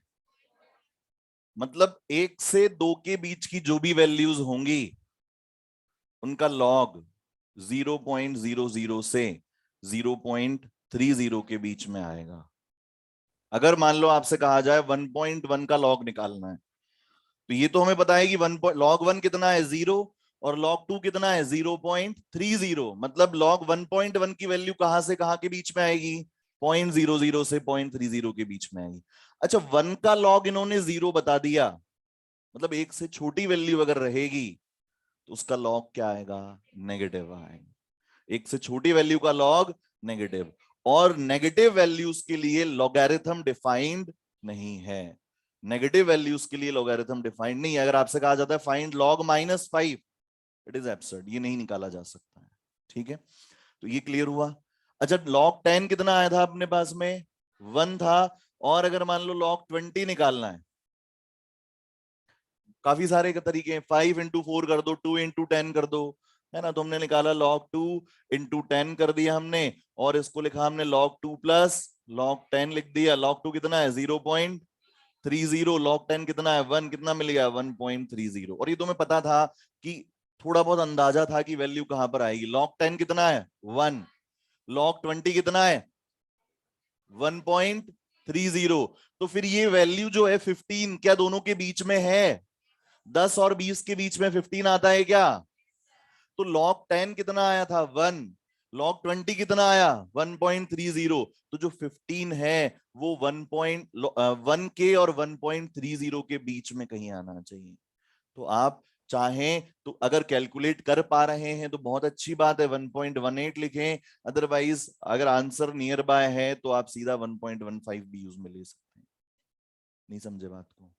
अरे log 10 1 1.00, log 20 1.30, इन दोनों के बीच में 15, तो फिर वैल्यू भी दोनों के बीच में आएगी 1.15 के अराउंड। आप डायरेक्टली यूज में ले सकते हैं अगर ऑप्शंस में थोड़ा सा डिफरेंस है, वैल्यूज में डिफरेंसेस हैं, अंतर बड़ा है तो। ठीक है, अच्छा और आगे अब आप लोग बताएं किसकी वैल्यू निकालें log में? log 55 की निकाल लें। 55 को क्या लिखा जा सकता है? log 5 इंटू 11 लिख सकते हैं क्या? log 5 इंटू 11 को क्या लिखा जा सकता है? log 5 plus log 11। दो तरीके देखेंगे, देखो। एक तो ये तरीका, log 5 को तो क्या लिख दिया? सीधा 0.7 लिख दिया। log 10 कितना होता है? 1। देखो ध्यान से, log 10 इज इक्वल टू 1। अच्छा, log 11 डायरेक्टली तो नहीं निकाल सकते, लेकिन क्या log 12 निकाल सकते हैं? log 4 प्लस log 3 होता है क्या? log 4 कितना है? 0.6, और log 3 कितना है? 0.48। बताओ कितना आएगा? 1.08 आएगा क्या? तो log 10 कितना है? 1.00। log 12 कितना है? 1.08। बताओ फिर log 11 कितना आएगा? 1.0, है ना। बिना बहुत ज्यादा परेशान हुए, बिना किसी लॉग टेबल पे गए, हम लोग इस तरह से वैल्यू डिटरमाइन कर सकते हैं। पक्की बात है क्या? और एक और तरीका है, बहुत आसान। इसको क्या लिखा जा सकता है? इधर लिख देते हैं। log 55 को लिख सकते हैं हम log 5.5 इंटू 10 लिख सकते हैं क्या? log 5.5 अलग कर दिया और log 10 अलग कर दिया। log 10 कितना आएगा? 1। What is log 5.5? log 5 is 0.7, log 6 is 0.78। दिख रहा है ये? 5 का log कितना है? 0.7। 6 का कितना है? 0.7। बताओ 5.5 will lie between in these two values 0.74। तो वैल्यू रख देंगे यहाँ पे कितना? 0.74। सेम आंसर्स मिलेंगे आपको। तो क्यों जाए हम 55 पे? हम तो सारा काम कहां से कर लेंगे? 1 से 10 के बीच में कर लेंगे सारा काम। 1 से 10 तक की वैल्यूज याद हैं, किसी भी वैल्यू का लॉग निकाला जा सकता है। और कोई वैल्यू बोलो, 1 से छोटी वैल्यू बोलो। लॉग 0.78 ले लें। अच्छा, इसको क्या लिखा जा सकता है? लॉग 7.8 इंटू 10⁻⁻1, लॉग 7.8 और इधर प्लस लॉग 10⁻⁻1। ये -1 इधर आ जाएगा, लॉग 10 1, तो ये तो -1 हो गया। अब निकालना है हमें लॉग 7.1 7.8। लॉग 7 कितना है? लॉग 8 कितना है? ध्यान से जाना बेटा, अब है ना, क्योंकि अभी हमें 7.8 निकालना है।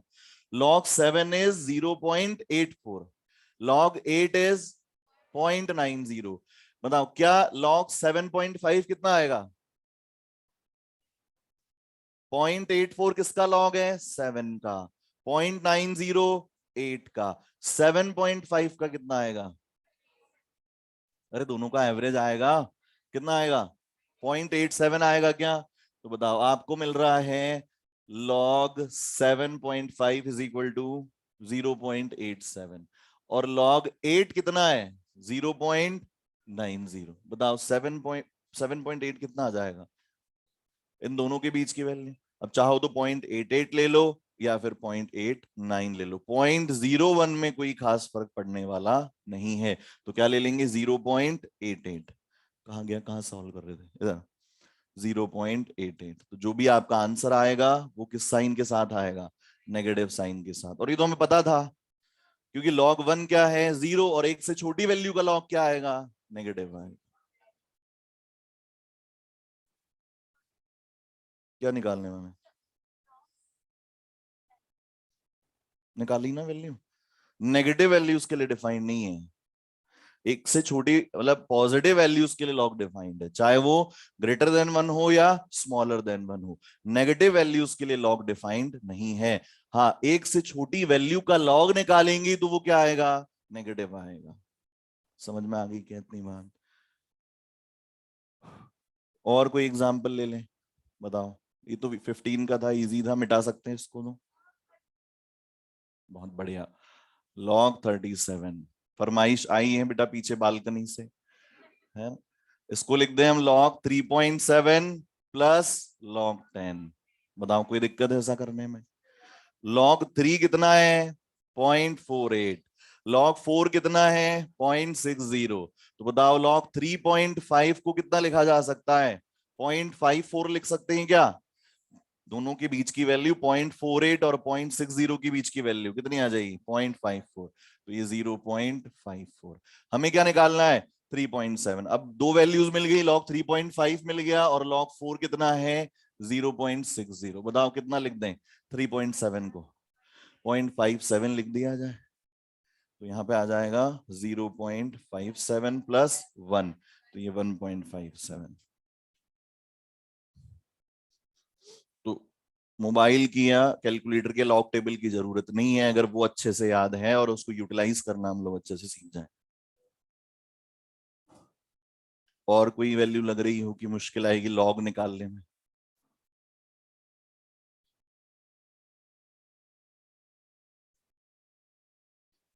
आपके कलीग्स से पूछ लेते हैं इधर।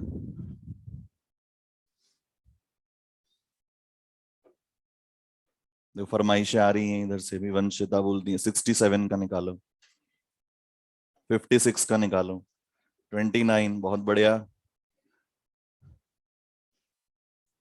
log 0 is also not defined। Zero को क्या श्रिंक करेंगे बेटा हम लोग? ऋषिकेश, हाँ सही है। हाँ बताओ क्या क्या वैल्यूज बोली थी अभी उन्होंने निकालनी? 67 निकाल देते हैं बेटा, है ना। तुम लोग निकालो फिर आंसर दो, हाँ फिर अभी सॉल्व करेंगे। बिल्कुल निकाल सकते हैं, 4 डिजिट वाला भी निकाल सकते हैं, लेकिन जो सिग्निफिकेंस है वो 2 डिजिट तक ही है। तीसरे या चौथे डिजिट तक जाके अगर 3 4 या 5 डिजिट हैं तो उनको वैसे ही गायब कर देते हैं हम लोग, है ना। हाँ 67 का निकालो बेटा और आंसर करो, फिर अभी करेंगे सॉल्व इधर।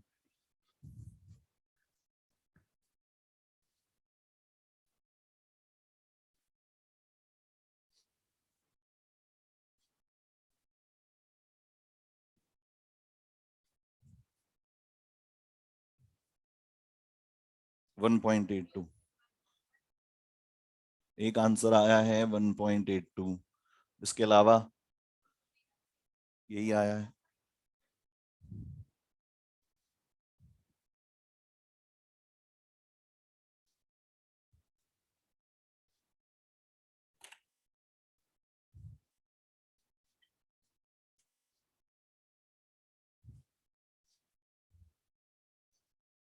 कुछ इसके अलावा आ रहा हो तो बताना बेटा।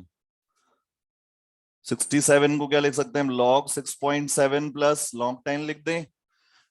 6.7 इंटू 10 किया हमने, तो उसको एक स्टेप गायब करते हुए डायरेक्ट लिख दिया log 6.7 प्लस log 10। log 10 तो क्या हो जाएगा 1। अच्छा log 6.5 निकालने पहले, तो log 6 कितना है 0.78, और log 7 कितना है 0.84। इन दोनों के बीच में क्या आएगा 0.81 आएगा क्या, तो ये 0.81 हमें मिल गया log 6.5, और log 7 कितना है 0.84, और हमें क्या चाहिए log 6.7। बताओ इन दोनों के बीच की वैल्यू, या तो 0.82 ली जा सकती है या 0.83 ली जा सकती है, और ज्यादा बेटर रहेगा क्या है 0.7 है ना, 0.82 लिया जाए, क्योंकि किसके नजदीक आ गया है 0.81 के। नहीं समझ में आई बात। 0.82 plus 1 that is equal to 1.82। ये तो क्लियर हो ही गया कि नेगेटिव वैल्यूज का लॉग नहीं निकाला जा सकता, जीरो के लिए लॉग डिफाइंड नहीं है। हाँ अब 3 डिजिट की बात कर लें, मान लो आपसे कहा गया है लॉग 275 निकालो।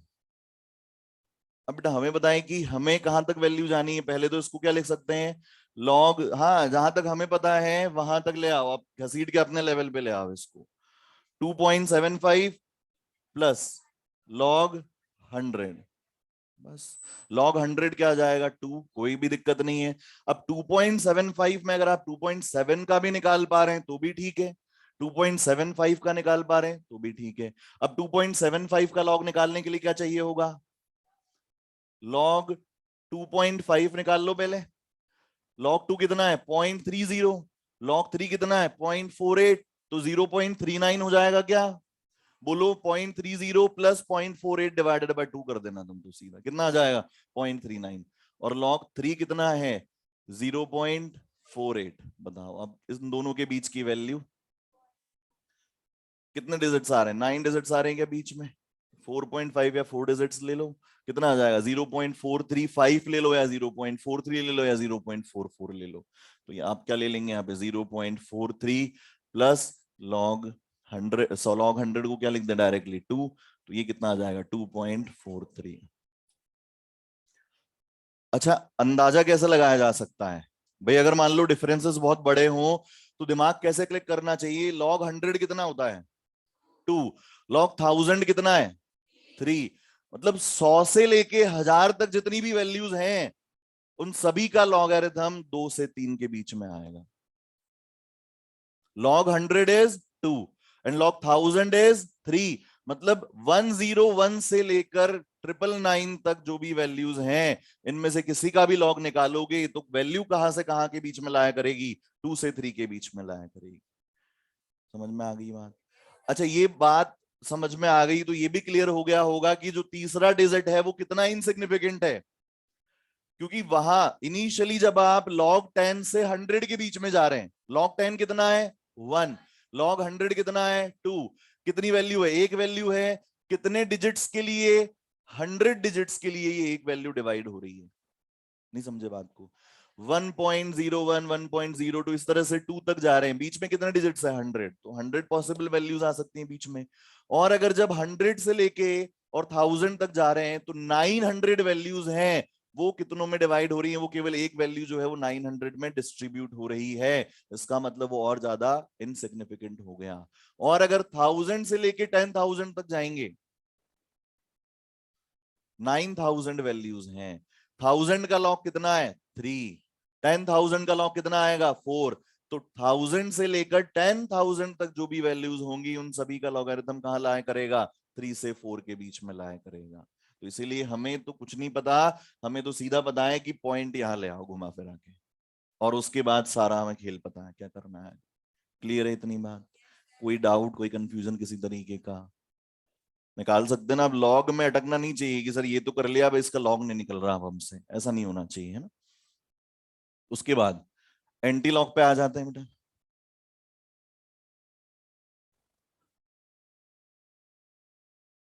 अच्छा, अब जैसे मान लो आपसे कहा गया फाइंड एंटी लॉग ऑफ 5.7।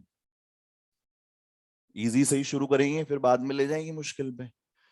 5.7 का एंटी लॉग निकालना है, सीधा सा क्या क्लिक करना चाहिए, जिसका भी एंटी लॉग निकालना है 10 की पावर में लिख दो। जब तक कि कुछ कहा नहीं जाए कि ये पावर ई है, बेस ई है या 10 है, एंटी लॉग निकालना है मतलब 10 की पावर में लिख दो। अगर बेस ई है तो ई की पावर में, बेस 10 है तो 10 की पावर में। बाय डिफॉल्ट कुछ भी नहीं कहा गया है, तो बेस कितना है, 10 है। तो सीधा एंटी लॉग ऑफ 5.7 का मतलब 10 रेज टू पावर 5.7 निकालना है। चेक करके देखेंगे कि कुछ भी बता रहे हैं क्या सर, ऐसा नहीं है। लॉग 100 कितना होता है, 2। अब 100 का लॉग लिया तो 2 आया, 100 का लॉग लिया तो 2 आया, तो 2 का एंटी लॉग लेने पे क्या आना चाहिए, 100। और 2 का अगर एंटी लॉग निकालना है तो एंटी लॉग लेना मतलब 10 की पावर में लिखना, 10 की पावर 2 क्या होता है, 100। वापस से वही वैल्यू आ गई। तो बिल्कुल वैसे ही यहाँ एंटी लॉग 5.7 मतलब 10 की पावर 5.7। अच्छा, 10 की पावर 5.7 का मतलब 10 raise to power 5, 10 raise to power 0.7। ये किसका एंटी लॉग, 5 का। ये किसका एंटी लॉग, 0.7 का। 0.7 किसका लॉग होता है, 5 का लॉग कितना है, तो फिर 0.7 का एंटी लॉग कितना है, 5। तो ये कितना आ गया, 5 into 10 raise to power 5। Value निकल 5.7 का।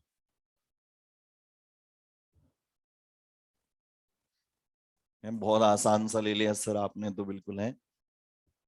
देखो एंटी लॉग, अब तुम बताओ कोई वैल्यू 1.0 से लेके 10 के बीच की कोई भी वैल्यू बताओ अभी। 7.8 ले लें, बिल्कुल सही है, ये 7.8 ले लिया हमने। 10 raise to power 7 into 10 raise to power 0.8 ऐसा लिख देंगे डायरेक्ट। तो 10 रेज़ टू पावर 7 का तो कुछ करना नहीं है अपने को, सीधा पता है 10 रेज़ टू पावर 7 क्या होती है, एक के आगे 7 जीरो से मल्टीप्लाई कर देंगे। इधर क्या है, 10 रेज़ टू पावर 0.8। अब इधर आओ, इधर आओ, हमें किसका एंटीलॉग निकालना है, 0.8 का। तो हमें पता है 0.7 का, 0.78 का एंटीलॉग कितना है, 6। और 0.84 का कितना है, 7। मतलब 0.81 का एंटीलॉग कितना रहा होगा, 6.5। फिर से देख लेंगे, 0.7 का एंटीलॉग 6, 0.84 का 7। तो इन दोनों के बीच की वैल्यू दैट इज 0.81, उसका एंटीलॉग कितना रहा होगा, 6.5। हमें 0.81 का नहीं निकालना, किसका निकालना है, 0.80, उससे जस्ट छोटा। तो क्या पॉइंट कितना लिख सकते हैं, 0.80 लिख सकते हैं क्या, सॉरी 6.4 लिख सकते हैं क्या, नहीं समझे, नहीं समझे तुम लोग। 0.84 का कितना एंटीलॉग आ रहा है, 7। 0.78 का कितना आ रहा है, 6। तो अगर इन दोनों के बीच की वैल्यू 6.5 देखें तो उसका कितना आ रहा होगा, 0.81। लेकिन हमें ये नहीं चाहिए, हमें कितना चाहिए, 0.80। तो हम ले लेंगे 6.4 into 10 raise to power 7। This is the antilog of 7.8। आया क्या समझ में। और एंटीलॉग,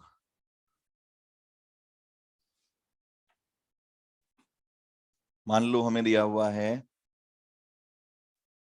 0.22, या हम ले लें यहाँ पे 6.22, है ना। कुछ डिफरेंसेस, कुछ वैल्यूज ऐसी हैं जो डायरेक्टली भी दिख जाएंगे हमको। 6.22 को हमने लिखा 10 रेज़ टू पावर 6.22, इसको लिख दिया 10 raise to power 6, 10 raise to power 0.22। कोई दिक्कत यहां तक नहीं है। अब या तो एक काम करो, 0.22 की वैल्यू यहां से इंटरप्रेट करने की कोशिश करो, या फिर देखो कि 0.22 1 में से घटाया जाएगा तो कितना मिलेगा। या तो ये वैल्यू ढूंढ पा रहे हैं आसानी से तो अच्छी बात है, और अगर ये वैल्यू नहीं ढूंढ पा रहे हैं तो उसको 1 में से सब्ट्रैक्ट करके देखो कितना आता है, 0.78। क्या 0.78 परफेक्ट वैल्यू मिल जाएगी अपने को, बस फिर हो जाएगा काम। तो इसको क्या लिख देंगे हम फर्दर, 10⁻6 तो एज इट इज लिख दिया, और इसको क्या लिख दिया जाता है 10⁻0.22 को 10⁻1 से मल्टीप्लाई कर दो, 10⁻1 से डिवाइड कर दो, और 10⁻0.22, या +1 -1 कर देते हैं, एक ही बात है। क्या था ये 10⁻0.22 +1 -1, ठीक है। अब क्या मिलेगा 10⁻6 तो एज इट इज रहेगा, यहां से क्या मिल जाएगा 10⁻−0.78 मिलेगा क्या, अरे बोलो भाई, और यहां से क्या मिलेगा 10⁻1 मिल जाएगा क्या, नहीं समझ में आई बात। हमने क्या किया 10⁻0.22 डायरेक्ट नहीं मिल पा रहा था, वो भी निकाल लेंगे, अभी डायरेक्ट भी निकालेंगे, बट अगर मुश्किल आ रही है इंटरप्रेट करने में तो ये चेक करके देखो क्या 1 में से माइनस करने पर जो डेटा मिल रहा है वो डायरेक्ट मिल रहा है, वो निकाला जा सकता है क्या। 1 में से माइनस करने पर कितना आ रहा है 0.78 आ रहा है, तो हमने अंदाजा लगाया बिल्कुल 0.78 डायरेक्टली मिल रहा है, उसके लिए जाया जाए। उसके लिए क्या किया हमने +1 -1 कर दिया। +1 -1 किस लिए किया, क्योंकि हमें इससे जो माइनस करने पर मिल रहा है वो कितना मिल रहा है 0.78, तो ये तो प्लस का 0.22 और ये माइनस का 1 क्या मिलेगा, माइनस का 0.78 मिलेगा क्या, और ये 1 एज इट इज रहेगा, कोई दिक्कत इसमें। तो ये 10⁻7 लिख दें, इसको लिख दें हम 10⁻7 डिवाइडेड बाय 10⁻0.78, नीचे आ जाएगा ना, नेगेटिव है, और 10⁻0.78 कितना होता है 6, तो ये 10⁻7 divided by 6, you will get the exact value.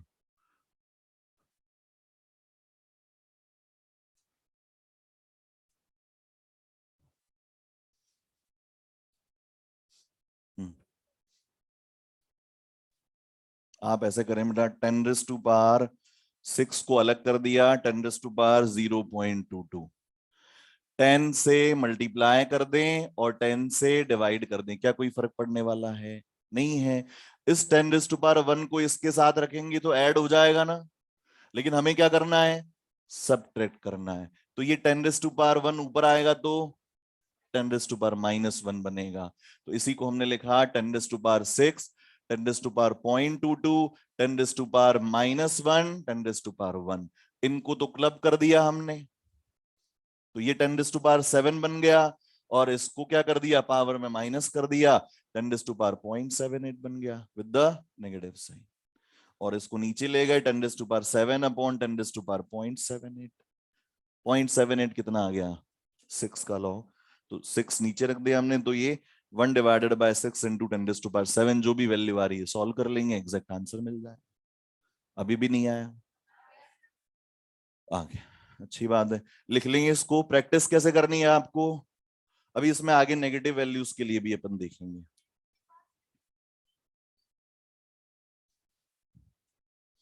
Ten raise to power 7 को कैसे कन्वर्ट कर सकते हैं बेटा, हमें पावर किसकी चाहिए, नेगेटिव पावर चाहिए ना। आपको 10⁻0.22 को क्या करना पड़ेगा 1 में से सब्ट्रैक्ट करना पड़ेगा ना। 10 की पावर कितनी है 6, पॉजिटिव है कि नेगेटिव है, पॉजिटिव, और इसको स्प्लिट भी करेंगे तो भी पावर्स क्या मिलेंगी, पॉजिटिव ही मिलेंगी। अगर आपको यहां से सब्ट्रैक्ट करना है तो पावर क्या चाहिए होगी, नेगेटिव में चाहिए होगी ना, -1 चाहिए होगी ना।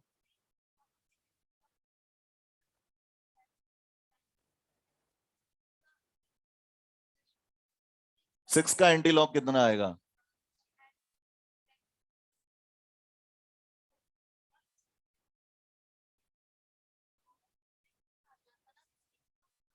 अरे 10⁻6 को तो निकालने की जरूरत ही नहीं है, पूरे का ही तो एंटीलॉग निकाल रहे हैं। आपको एंटीलॉग ऑफ क्या वैल्यू थी वो 6.22 का एंटीलॉग निकालना है, अल्टीमेटली आपको सॉल्व क्या करना है 10⁻6.22 सॉल्व करना है।